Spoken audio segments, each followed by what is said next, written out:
వ్యక్తి గొంతు మణికట్టు కోసి హత్యలు. యూపీలోని లక్నోలో ఘటన, హత్యల తర్వాత హంతకుడి వీడియో.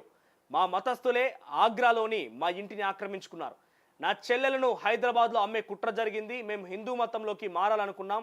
వీడియోలో వ్యాఖ్యలు అన్ని కోణాల్లో పోలీసులు దర్యాప్తు అని ఏం చెప్తుందంటే, నా చెల్లిని తల్లిని కొంత ఇబ్బంది పట్టాలని చూశారు కాబట్టి వాళ్ళకన్నా ముందు నేనే ఇబ్బంది పెట్టి చంపేస్తానని చెప్పి చంపేసినట్టుగా ఆ వీడియోలో ఉన్నదట.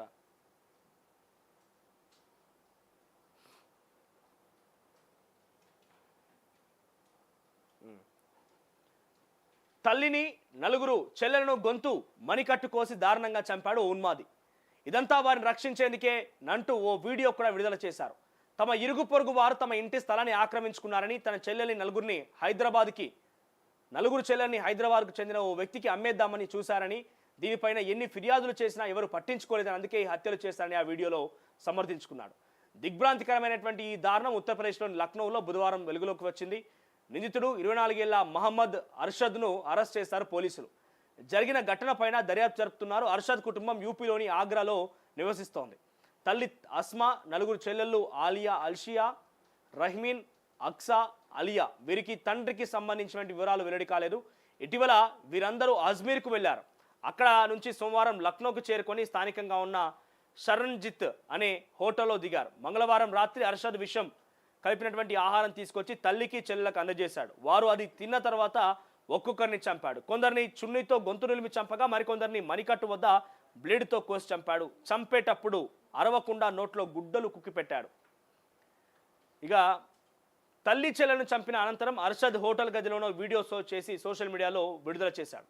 వైరల్గా మారిన వీడియో తన కుటుంబానికి అందరూ అన్యాయం చేశారని తెలిపాడు. ఆగ్రాలో తాము నివసించేటువంటి ఇంటిని ఇరుగు పొరుగున్న వాళ్ళు బలవంతంగా లాగేసుకున్నారని, 10 రోజులు తమ కుటుంబం మొత్తం చల్లో ఫుట్పాత్ పైన తలదాచుకుంటుందని పేర్కొన్నారు. ఇక రాను అలియాస్ అఫ్తాబ్, అలీం ఖాన్, సలీం అహ్మద్, ఆరిఫ్, అజార్ అనే వ్యక్తులు తమకు అన్యాయం చేశారని, అందరూ కలిసి ఓ భూ అక్రమానికి మాఫియా నడుపుతున్నారని, అమ్మాయిల అక్రమ రవాణాకు కూడా వీళ్ళు పాల్పడుతున్నారంటే ఆరోపించారు. అయితే వాళ్ళ చేతిలో తమ చెల్లెళ్ళు, తల్లి ఈ రకంగా ఇబ్బందులు పడడం ఇష్టం లేనటువంటి ఆ వ్యక్తి ఏం చేసినట్టు అంటే, ఒక హోటల్కి తీసుకుపోయి ఆ హోటల్ రూమ్లో వారందరినీ మత్తు ఇచ్చేసి, తినేటువంటి తిండిలో విషం కలిపి ఇచ్చేసి వాళ్ళు కొంత స్పృహ తప్పిపోగానే కొందరిని చాక్తో కోసి చంపడం, ఆ తర్వాత కొందరి గొంతు కోసి చంపడం, కొందరు చున్నితో నులిమి చంపడం లాంటివి చేసిందట. ఆయనే స్వయంగా ఒక వీడియో కూడా విడుదల చేసిండు. ఇప్పుడు ఇది హాట్ టాపిక్గా మారింది దేశం మొత్తం మీద కూడా. సో హైదరాబాద్కి అక్రమ రవాణా జరుగుతుందని చెప్పి ఆరోపిస్తున్నాయి ఆయన. మరి అక్రమ రవాణా చేసేది ఎవరిక్కడికి, ఎవరు కొనుక్కోవాలని చూసిర్రు? నిజంగా ఆయన చెప్తున్న ప్రకారంగా అక్కడ ఉత్తరప్రదేశ్లో అక్రమంగా తీసుకొచ్చి హైదరాబాద్లో అమ్ముతున్నారా?